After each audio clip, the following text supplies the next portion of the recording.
사람도. 네, 앞서 화들짝 놀란 은행권 갈팡질팡한다는 이야기 들어봤는데 이번엔 실수요자 예외 경쟁에 들어갔다고요?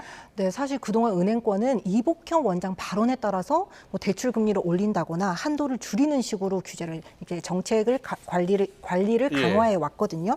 사실 이 시장에서는 대출 정책이 어떻게 되는지를 보려면 이복형 원장의 입을 봐야 된다 이런 말이 나올 정도로 은행권이 어떻게 보면 휘둘렸다고 볼 수가 있습니다. 예. 최근 이 원장 발언 앞서 보셨겠지만 실수요자 보호에 방점을 찍고 있잖아요. 네. 실수요자까지 대출을 옥죄서는 안 된다고 하니까 은행권은 또 이에 맞춰서 관련 대책을 내놓고 있는 겁니다. 예, 예. 이제 가장 먼저 유주택자 이 대출을 막겠다고 발표한 우리은행부터 발빠르게 움직였거든요. 예. 제가 그래픽 준비했는데 한번 보실까요?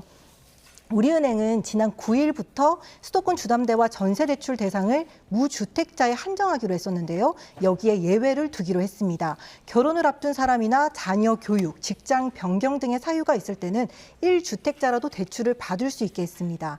신한은행은 어제부터 유주택자 주담대 제한에 나서면서 예외 조건을 걸었는데요. 새로운 주택 구입 목적의 주택담보대출 실행 당일에 예. 기존에 가지고 있던 주택을 파는 조건으로 계약을 맺었다면 대출이 가능하도록 했습니다. 예. KB국민은행도 기존 주택 처분 등을 조건으로 1주택자 주택담보대출을 허용하기로 했습니다. 네.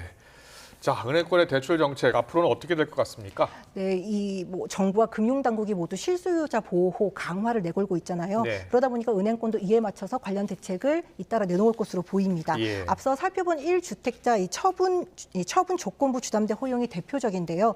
은행권에서는 사실 이 실수요자를 어떻게 정의할지를 놓고도 고심하고 있습니다. 예. 제일 중요하잖아요. 네, 맞습니다. 그래서 실수요자 심사 전담 조직을 운영하면서 세밀하게 따져보고 이 대출 규제에 나선다는 방침입니다. 네. 다만 기존의 가상금리 줄인상으로 대출 금리를 올려왔던 것과 관련해서는 예. 인하로 방향을 틀진 않는다는 입장입니다. 제가 오늘 은행권 취재를 해봤거든요. 이 올해 초 상생금융 기조에 따라서 가상금리를 많이 내렸다고 하더라고요. 예. 그렇다 보니까 최근 인상 릴레이를 펼쳤지만 예. 금리 수준 자체가 엄청 높지는 않다. 이런 게 전반적인 분위기였고요. 그렇군요. 또 자칫 금리를 내렸다가는 이 대출 수요를 자극할 수 있기 때문에 이런 부분에서는 좀 신중해야 한다는데 은행권 공감대가 모이고 있었습니다. 그렇군요. 알겠습니다. 은행권이 보통 한 해에 수조 원씩 수익을 보거든요.